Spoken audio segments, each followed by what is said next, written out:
All right. Thank you for tuning in to the Explore session today. Let's give a few more minutes for people to get in.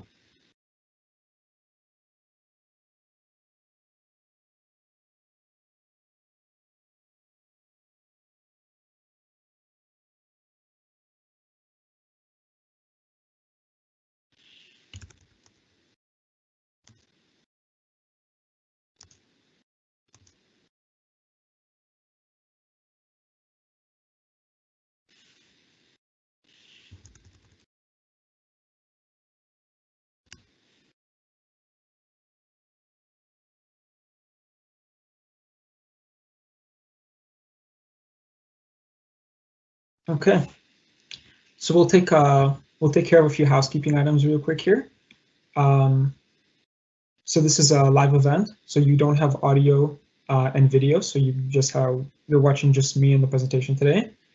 There is a question and answer chat function that you can also take a look through, and I'll be able to help you out and see those answers throughout the hour.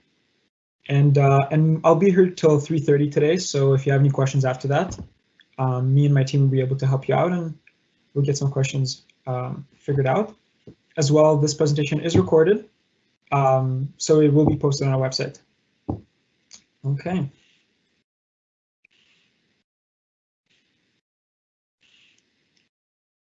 Okay, so we're exploring different regions every week. This week we're going to be doing the Europe 2. Next week we're going to be doing Asia, I believe. And you're welcome to tune into that on Thursday as well. So let's get started.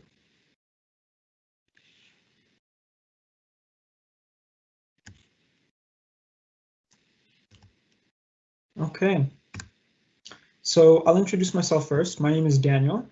I'm a fourth-year student at the University of Guelph. I did my exchange last year during the winter 20 at the University of Natural Sciences in Vienna. The acronym is called BOKU. And I studied geography here, so I have some familiarity with some sciences and some humanitarian studies as well. And then up next is our assistant presenter today, who did her exchange in Spain, and she should be in. Hi, so yeah, my name is Andrea. I'm a recent graduate from Environmental Science, Environmental Economics and Policy program. I went to Malaga last May for a month for the language program to study Spanish, and it was lovely. And I think Belen is next, the true Spaniard in this group.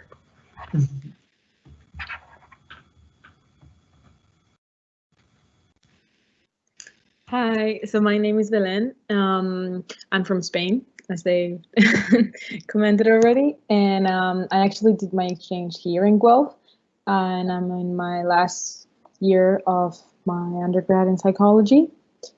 And yeah, I'm just here to talk about Spain and how like an experience abroad can actually change a lot in your life.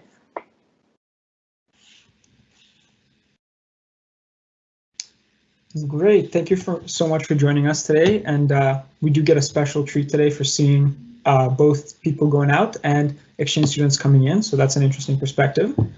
So with the first country, we're going to go with Austria. So Austria is a Central European country, just north of Italy. In Italy, we have two other schools. They're both in the northern end. Malta is a beautiful island in the Mediterranean. And just to the west of that is Spain, which we will be covering as well. And then we have Switzerland, which is our last destination for today's presentation. So to explore Austria, we're going to start with some of the classic Viennese examples, which is the opera and music. The culture in Vienna is very strong for that. There's a lot of theater, a lot of art for people who are interested in that, and there's always something to do in the evening. It's never a dull time in Vienna. There's a beautiful little town, which I'm sure you've seen pictures of. It's called Hallstatt. Just a 2-hour train ride just outside of Vienna. And in Innsbruck, which is where MCI is. It's a ski resort town. It has about 80,000 occupants, but it's quite a big student town, so you get an interesting student vibe there. And some highlights of Austria is their food and cafe culture.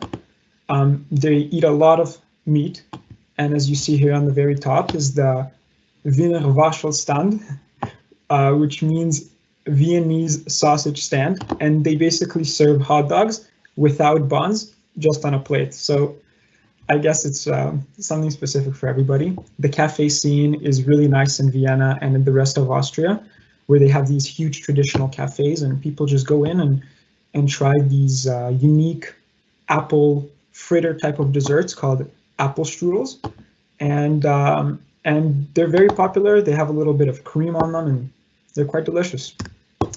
So next we'll go with Italy. So excuse my Italian, I might be pronouncing some things wrong here. Quintinteri. It's a set of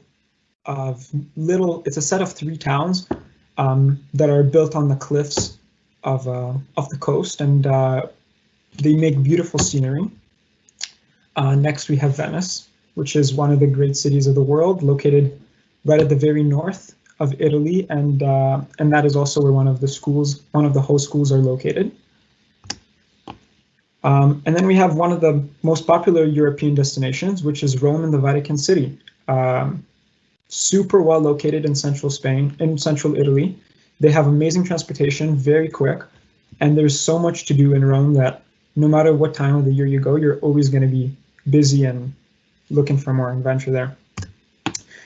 Some of the food, I've decided to take three classics. Pizza, classic with no toppings from the south of Naples. Risotto, which is sprinkled with a little bit of saffron from the north of Italy. And then something that I'm sure you would encounter if you are going to be eating and dining in Italy is their aperitif, which is a drink that they usually have before dinner, and it's made with a Perolo spritz, if that's what it's called, and it's made with a liqueur and some bubbly. Next, we'll be going to Malta.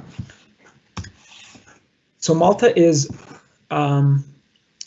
it's an old medieval town, and it's also Malta is an old medieval country, and it's located in an island. The main tourist destination is Valletta, which is a very ancient city, and as you can see, it's got beautiful cliffs right on the ocean here. One of the main attractions for Europeans in Malta is their beaches. There's beaches in all four corners of the island. So if you're a swimmer or if you like to surf, there's great locations there for you. And then you have the Medina Gate, which is a great introduction to medieval history of Europe, and it's influenced by medieval and Arabic culture, and it's very ancient. It's got some of Europe's best museums. And the cuisine in Malta is quite interesting. It's very meat heavy. They really like the homey taste of thick sauces and baked goods. So if you're a vegetarian, this might be a little intimidating, but I'm sure you'll find something there for everybody. Okay, in Spain. So in Spain, we have a few different, first I would like to acknowledge that there is a few different kind of areas of Spain, and we'll start with Barcelona, which is where Sagrada Familia is. Barcelona is located in Catalonia, which is kind of Spain, kind of not. It's debatable. And then Parguel, which is also an architectural feat of some of Spain's greatest architects, and it's also in Barcelona. And then in Spain, we have Alhambra, which is another medieval castle, that is also influenced by a lot of Arabic culture, and it's quite a sight to see. It's definitely a top destination in Spain. And then I've decided to also add Puerto del Sol in Madrid because it is one of the most iconic plazas and centers of Europe. And if you're in Madrid, you will 100% stumble into Puerto del Sol by accident. Next, we're going to do some interesting things. We're going to talk about some interesting things in Spain. So first, they do have the siestas, which are afternoon naps and breaks that they just kind of take. So if you're looking to dine between like 2 or 5 or 4 or something like that, we'll clarify later, you're going to have some trouble with that. Next, they love their Iberian ham, which is a very specific type of cured salted ham that you eat very finely in a tapas kind of dish. And then the classic paella, which is actually not seafood, but seafood is more popular here, which comes to us from the Mediterranean coast.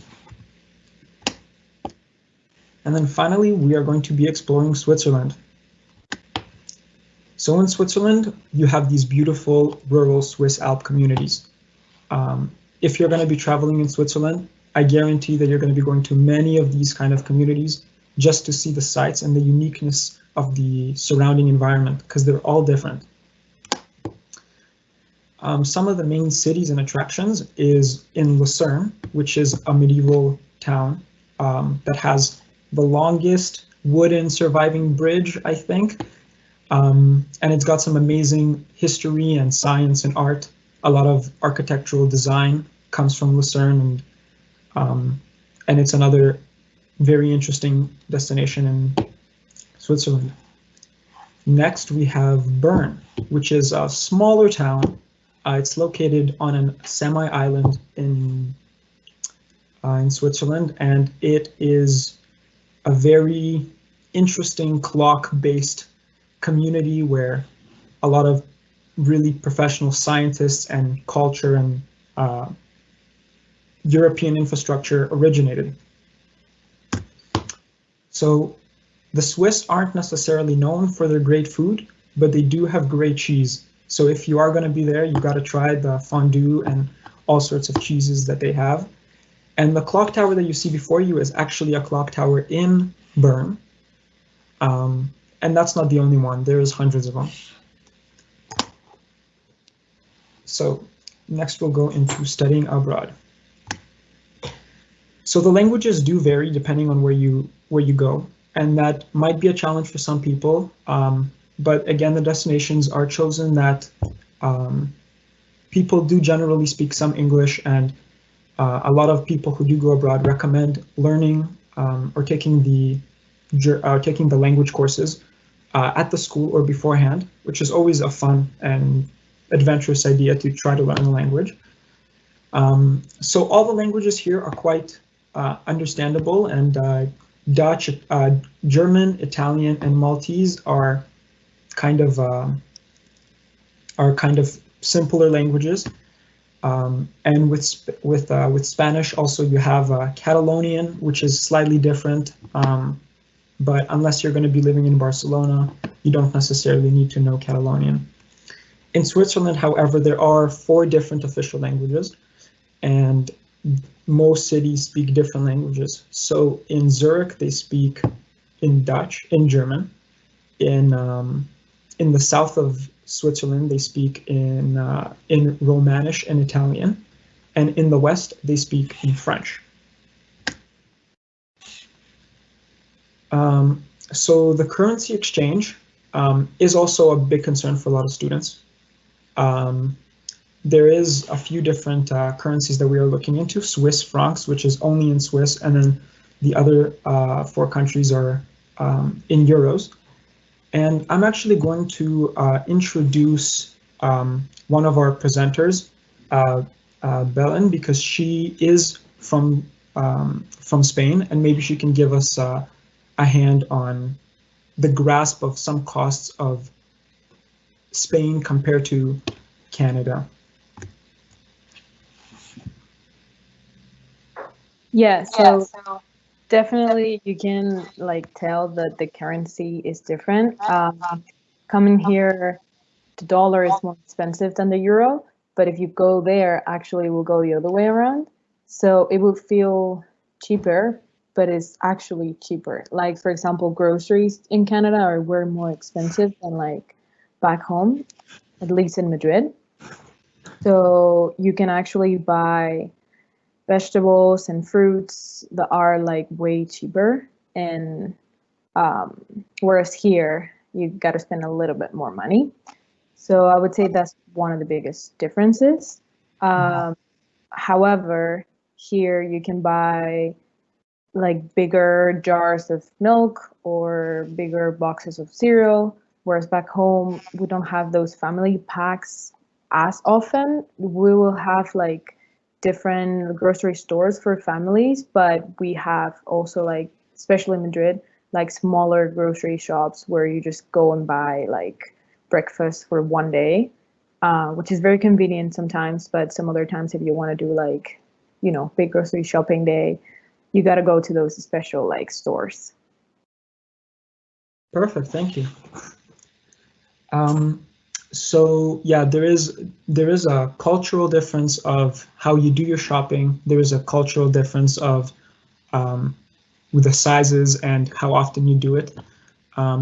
But also each country varies in how much these things cost. So Spain Spain is actually on the cheaper end of Europe 2 region, where we have Austria, where the price, so this is an example of the price of coffee, where the price of coffee in Austria is almost 3 euros. In Italy, it's 2.50, it's slightly cheaper. And in Italy, it also breaks down from where you are, because in the north, it's going to be about 3, and in the south, it might be about 110 and 120. Malta is a very small country, so it's about the same everywhere. And in Spain, again, it's a little bit cheaper. Now in Switzerland, it's more expensive. Switzerland is definitely a more expensive country, and we'll talk about that further on in the presentation.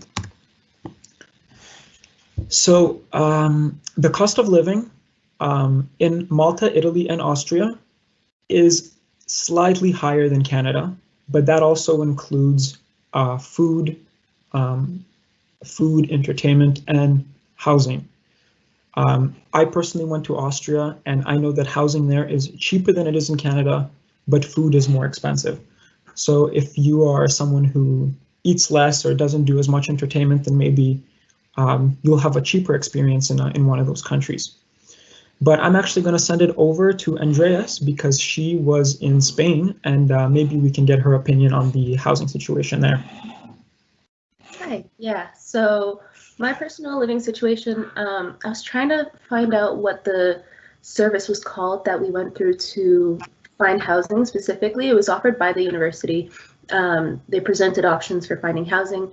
Mine specifically was a suite with 3 other students, and I ended up paying 500 euros, which was high for what you need to pay for rent if you knew what you were doing. I think people there told me that you could find an apartment for 350. So it's a little bit of what you know and how you know how to do it, but it is pretty cheap. And definitely groceries were so much cheaper. Wine is very cheap. So as long as you know where to go, and it's not that hard to find out, it can be very, I said very, let's say it can be cheaper than going to other places. Right. Yeah, so I think a very important thing to realize is that it's good to do your research when you're looking for accommodations and when you're looking for something that can suit your financial situation. But it could be manageable for a lot of people. And I would like to say on my experience in Austria was almost the same price as my experience in Guelph, because you do pay the university tuition, so you don't have to, you don't have any extra costs that aren't foreseen. Now, the credit systems are different as well in those countries, and we'll discuss this with our presenters as well. But I'd just like to say that a full-time student is considered 30 ECTS, which is a 30 European Credit Transfer System credits. And each school has a different way of counting how many credits are per course. When I was in Austria, I had to take about 15 to 18 classes to fill that 30 ECTS category, because the way classes work there, they worked in modules, so you really got to pick what you were learning rather than taking a whole course like we do in Guelph, which is like math. So I'm going to send it to Bile, because she'll be able to let us know exactly how it was in Spain. Yeah, so back home in Spain, we do have like normally every course, at least in my university, that is the University of Alcalá. I don't know if you guys offer that one. So yeah, so in that university, every course is like 6 credits, like 6 ECTS. And they cover more or less, they're like half a credit here in Guelph. And then we have some others that are like more hours. There are 12 credits, would be like 1 credit here in Guelph. So if you are able to find, like, let's say you need 4 full courses in Guelph, you might be able to find 4 others in Madrid that will cover for those. So more or less, if you need, like, let's say 1.5 credits in Guelph, you can actually manage it. And yeah, just keep that in mind. That is 0.5 equals 6 ECTs, and that's it. And then play with that and make sure that you're not overtaking so many courses. Mm-hmm. And when you are applying to the programs in your prospective countries, you do get to look and analyze the courses that are available to you, and you do sit down with your academic advisor, and you guys will chat it out and see what works best for you. Some students decide that maybe doing one path that they were originally on at Guelph might not work for them, because there's a whole other different set of courses that they are more interested in their prospective country. Okay, so the other thing that you do need to consider when you are going abroad is the semester dates. They don't always line up, and they may make a little bit of confusion for when you are applying, but that is something that can be worked around. So usually the semesters are broken up into 2, and we have the October to December or January semester. Depending on where you are, it goes a little bit further and starts a little bit earlier. And then we have the our winter semester, which is semester 2, and that would go into the summer of our Guelph summer. We also do the international office also offers summer programs, which are based outside of the 2 semesters in Guelph. And 2 of the ones that we could be looking into today would be the MCI, which is a business school in Innsbruck in Austria, which is the ski town we're talking about, and Malaga, which is in Spain, which is on the coast.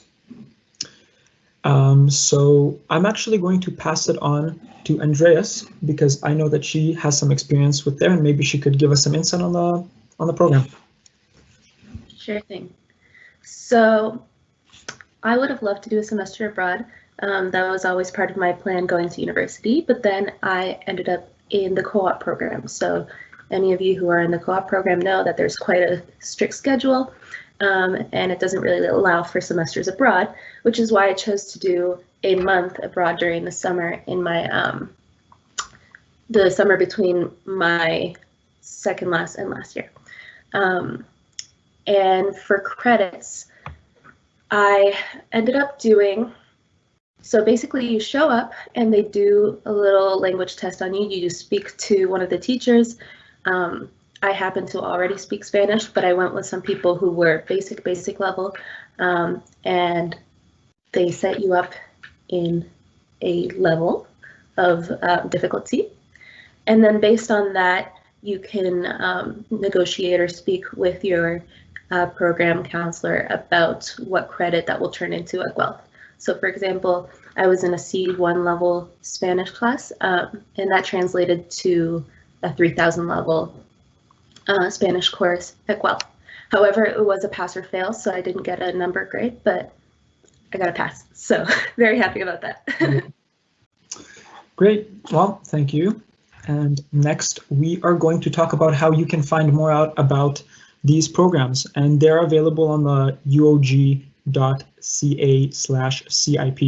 And if you click on the Study Abroad program search, you can get a list of all the programs. And there is a very useful filter section that you can filter through semester, location, and languages. Oh, it's right here. And it will tell you, it will break down everything that all the host universities that we do offer, and you could see what fits you best. Once you click on the university, it will take you to this page where you see here is the location and the semester dates on the bottom.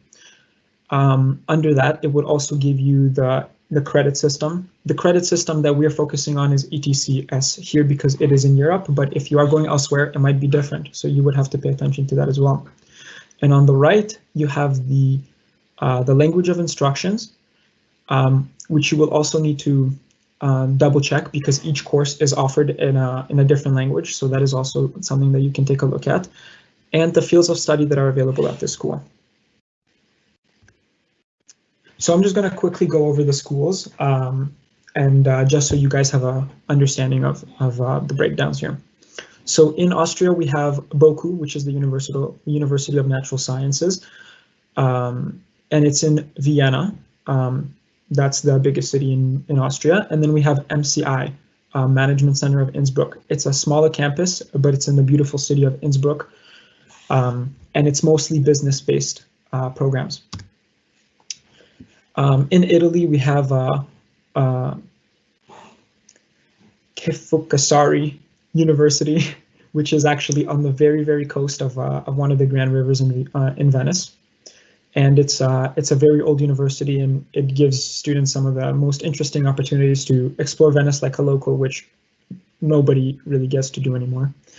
And then we have the University of Udine, which is just outside of a major city as well.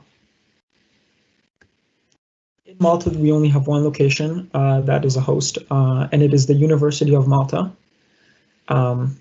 Also, you're always close to a beach there, so if you're interested, that's the place for you. And in Spain, we have two host universities. University of Alcalá, which is the top picture here, and the University of Malaga. In Switzerland, there are also two universities that we work with. It is the University of Applied Sciences of the Grisons and the Lucerne University of Applied Sciences and Arts. Both of them are fairly accomplished schools, and they're both in quite large cities. Now we're going to talk to students about their perspective and what it's like to be an exchange student. And luckily today we have two interesting perspectives of a student coming back and a student experiencing an exchange and what it's like, what's different about the two countries. So I'll just take us to the question page, and from here we will start asking some questions for our presenters. So what made you as exchange students decide to study abroad? And I'll take this one to Andreas, because she's the one that left. So, like I said earlier, I already spoke some Spanish before I went, but I always wanted to go immerse myself in a different country and be able to practice there. That was my personal motivation, but then also the experience of having like an academic setting outside of Canada was also really interesting to me, and thankfully I was able to do that with both things that I wanted to do in the same place in Malaga. And have you traveled outside of Canada before your exchange? I'd been to South America and I'd been to other places in Europe, but I'd never been to Spain. So it was nice because I got to travel within Spain as well while I was there. And have you ever traveled by yourself? Because I know a lot of people are maybe scared. No, actually, that was the first time I'd ever traveled by myself, and I was a little bit nervous, but it was honestly very, very simple. Once I got there, the same people who coordinated our accommodations coordinated a taxi. So they set us up, and then I arrived. He dropped me off right in front of the apartment, and then the lady who I had been speaking to came out and gave me the key, and then I went upstairs. So it was all very easy to figure out, thankfully. Great. And when you actually started preparing for your exchange, how did you go about that? Did you have any help? Did you seek online support? Yeah, I definitely went online and I looked up every travel guide to Malaga that there was. Thankfully, they all say similar things. For example, when you go downtown, so I was a little bit outside of downtown in an area called El Palo, and which meant that I was literally across the street from the beach, which was lovely. But if you went 10 minutes to the west, you got to the center, to downtown, and from any place downtown, you can see this big mountain called Gibraltar, and on that there's like a fortress, kind of a fort, and another set of castle ruins. So even just by showing up in Malaga, you kind of know what to do. You got to go do that hike and you got to explore the ruins. But other than that, it's pretty easy. There's a lot of kind of tourism buses that take you to nice locations such as Nerja, which was like an hour away to the east. There were some nice caves to go explore over there. And even from there, you can go, I was saying earlier that some of my friends who I met there ended up going to Morocco. It's only about a 3-hour drive from Malaga, so you can end up in Africa if you want to. There's a lot to do. And it's pretty easy to find out about it. Yeah, that's awesome. Did you do any traveling while you were on exchange? I went to Madrid, which is obviously inside of Spain, and I have some family there, so I was able to visit them. And then, like I said, I went to Nerja as well, which was not a far travel, but it was a different place within the province. Okay, interesting. Yeah. Now, I'm just going to ask you some questions about the school itself. Did you get to experience some experimental learning opportunities? Any interesting type of courses that you took? So all I learned was Spanish, but there were different kind of elements of Spanish. There was obviously the oral and then written and then auditory. So for every class or for every section, we had a different teacher, which made it feel kind of like high school, which was fun. We would sit in our room and the teachers would come in and out. There was honestly a little bit of culture shock to the way that they instructed versus my experience in Canada so far. Definitely a lot of interaction and back and forth, but also a strict attitude and a lot of respect is expected. So, you know, not a lot of messing around. But yeah, the other students I was with were actually mostly Asian. They're from Japan and from China, and so we were pretty quiet regardless because we couldn't communicate other than in Spanish. Yeah, it seems like there's a big cultural difference. And actually, on that note, I'd like to take you to our next presenter, Belen, because she is Spanish and she is living here now, and maybe she could tell us about some of the cultural differences between the two countries. Yeah, I mean, there's definitely so many like differences, but to me, I believe that, and also like talking to some friends are Canadian, they tell me that like their experience when they go to Spain is that they feel like people are not as nice as they're here. I would say literally we're very rude, like we're very straightforward, we're very like, we're not, I wouldn't say we're we're not fake. Not to say that you guys are fake, but like here you can tell that people like really care about the opinion you have on them, whereas back home no one cares. So like of course you're gonna make friends, and of course there's a lot of people that like will be willing to help you, but it's going to be a shock when you get there and you feel like no one is actually like helping you. You gotta find those people that are actually going to be there for you, because they will be people like that, but you know, you're not going to find them as easily as you can find them here. But yeah, like the rest, it is, I feel like it would be a very nice opportunity to like go out of your comfort zone and like meet new people, meet new cultures, eat. And as you said before, if you want to eat between 2 and 5, you're not going to probably find a restaurant open because we're taking a siesta, which is less common now. I feel like right now, a lot of restaurants are still open. So yeah, probably between like 3 and 5, you won't find many options, but from 1 till 3, you will still be able to like have lunch. Yeah. So it seems like there's a lot of cultural changes that you have to make when you're living there. Yeah. Yeah.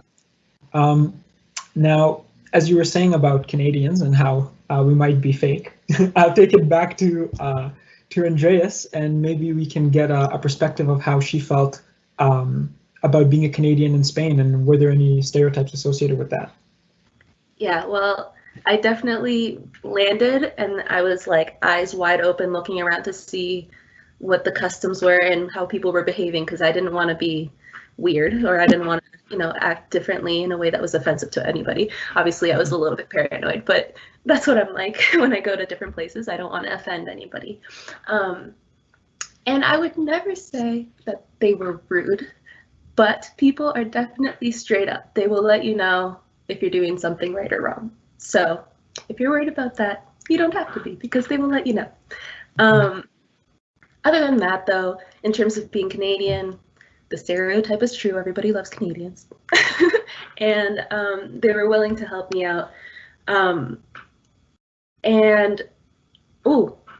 So I was with a group of Canadians there, which was lovely because it was very easy to get around and easy to talk to each other. But unfortunately, because we all spoke English, sometimes we wouldn't practice our Spanish as much. And so if we were all out together, I would tend to stay quiet and let them talk to people and try to practice and get directions and everything. And people were always very lovely, especially closer to the center. It's a pretty touristy town, so people know that there's a chance that you might be asked for directions. But other than that, very lovely and very straight up. And how was your friend situation there? Did you make any local friends or international friends, and do you still talk to them now? That's definitely one of my biggest tips to anybody, especially if you're doing a language program, is to make sure you branch out, especially if you have kind of like some people to fall back on that speak English. Reach out to people that speak the other language and hang out with them, because that's why you're there. You want to take advantage of the opportunity. I definitely was able to do that, and that was one of the most enriching parts of the experience. We had a group of people who had like an exchange group in Malaga, and they wanted to learn other languages. So if you wanted to learn English, you would be paired up with someone who spoke Spanish. Or sorry, if you wanted to learn Spanish, you would be paired up with someone who spoke Spanish and wanted to learn English, and you were able to speak with each other and practice. So lots of opportunities for that.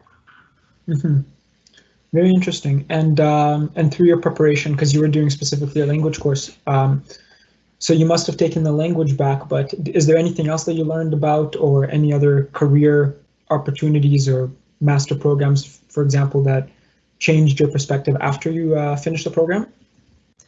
So unfortunately, I didn't really look too much into the environmental side of being there, the part that actually related to my degree.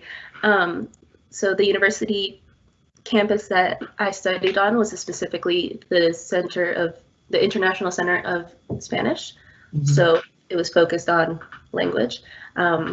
And then the main campus was downtown, and that's where everything else was. So I went and I explored a little bit. I wish I could do that someday. But what I learned more about and what seems more feasible at the moment, but you know, COVID permitting, is going to teach English there is quite easy to figure out. And then once you do that, it's through some international program. I don't remember what it's called, but literally look it up. It's so easy to find. You can stay and your accommodations are paid for, and you just basically stay somewhere in Spain and you teach English in an elementary school, which was an opportunity that I have kept right here because I might want to do that in the future. I'm just going to jump in and ask a quick question to follow up on that. So I know you said that you didn't study environmental sciences while you were there, but did you find that maybe learning another language or developing your language skills, or maybe like figuring out how to adapt to a new culture, you've been able to transfer some of those skills back home or something like that? Absolutely. I mean, I don't think you were asking specifically about environmental science. However, environmental issues are global. And one of the most important things about studying environmental science is realizing that and having the global perspective of the fact that not everybody is in the same, has the same circumstances or is in the same, you know, political environment to be able to deal with environmental issues, all of that. And people in Malaga, or the people that I spoke to, were very, very open to speak about social issues in Spain. And it was interesting to see that, for example, environmental issues is not one of the top issues that they would be talking about. They love talking about kids not moving out after school, and a lot of historical information as well was like top of mind at all time. There's a lot of interesting things to learn about with colonization in Spain, but environmental issues were not one. So to be able to leave that country and have the perspective to not show up anywhere and expect everybody to be on the same page, you know, you have to meet people where they're at, and that was something very valuable that I think I got out of that experience. Great, thank you. And now I think for the last portion of our questions here today is I'm actually going to go back to Belen if she's able to answer my question here, and I'd want to ask her how she feels about being here and away from family. And I think a lot of students are worried about being homesick and missing their friends, and how she feels living in Canada now about it. There's definitely a feeling of homesickness because, yeah, like you miss home every day, especially if you're close to your family, you're going to miss them a lot. That's something you have to know. But I feel like, especially during this situation, I feel closer to my family every day. You just got to learn how to, like, the relationship is going to change. So instead of like seeing them every day as I used to, now I call them like probably twice or 3 times a week. So that helps a lot. Just talking to them, and like, even if they're having lunch and I'm having breakfast, that way is a different way of connection. And it feels very, very nice. Like you'll find it hard on special occasions like birthdays, or for example, when my sister turned 13, for me, it was like a big thing, and I was so sad because I couldn't be there for her and things like that. But you get used to all those things, and if you think about it, it's just a year, and it is totally worth it to face that feeling of homesickness, because you're going to learn so many other things, and you're going to actually get to know yourself way better. So yeah, just got to find your own tricks to deal with it, but it is definitely worth it. Wow, thank you. Very, very, very insightful. Thank you for that. So I think we're going to end the questions for the girls today, and we're going to finish it off here. So if you are interested in applying to the study abroad, there are steps there are steps for you, and you send the email to CIP, get yourself in an info session, and applications do open in December. You have 5 choices, top 5 choices of your school. Every school has different, has a different competition rate. So if they're competitive schools, it might be a little bit harder to get in, but we do try. The CIP team does try their best to get you what you want to get.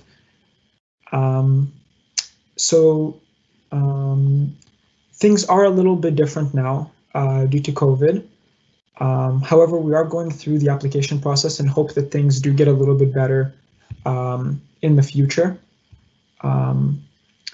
So if you are interested, we ask that you still continue your application, and we will monitor the situation according to the Government of Canada and the perspectives of the team here and student safety, and we will hope to create a study abroad opportunity for you, or we will decide to postpone it and get you in for the following year. There's a lot more information about COVID on our website, and as well there's information on what's happening next week. The full schedule of the regions that we will be covering as well are up there, and again the courses selection and schools are also available on there as well. So I will be here for a little bit longer if you have any more questions directly to me or one of our participants. I hope to hear from you soon. Thank you for joining us today, and hopefully you guys are interested in doing the process and traveling. Thank you very much. And I'd like to thank our presenters today, because they are also taking a lot of time out of their day and spending some time with us today. All right.